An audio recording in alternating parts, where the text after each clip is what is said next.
It's me. If you don't know me by now, I'm Amy Lester. The school system, that's what I'm going to talk about. And it's like we're in this movie, 50 Shades of Shotwell. And it ain't nice, and the show ain't no safe word. My memory got jogged this past week when I was in Reidsville. I rode by Lawsonville Avenue School, and if you remember, back in 2013, they closed Lawsonville Avenue School. They repurposed it. That's the word we like to use now, repurpose. And those kids got to go to Mall Street, and I got a news article from News Advance, and I'm going to read a couple of excerpts from it. The first one, the school needs $3.3 million in renovations, according to the feasibility study by Mosley Architects released by the county last week. Okay, so the school needed renovating. Wasn't safe for the kids. I can understand that. It also says that Superintendent Ronnie Shotwell said, quote, the study results reinforce the physical state of Lawsonville's buildings and ultimately that impacts the learning environments for our students. To me, the bottom line is what is in the best interest of the students, end quote.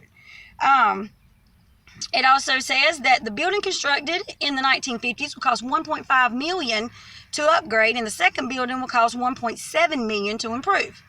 So we took what they said, and they made their decision. They said, okay, you're right. We need to close the school. It's costing us more money. We could save money if we closed it.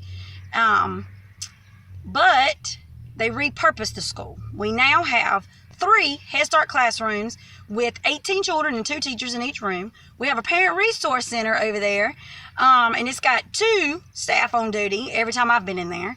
And then they've got a large meeting room that the resource personnel get to use for meetings and things like that. And now, to top it off, put the icing on the cake, make it real sweet for you, the Head Start administration is moving to the building that this feasibility study said would cost $1.5 million to upgrade.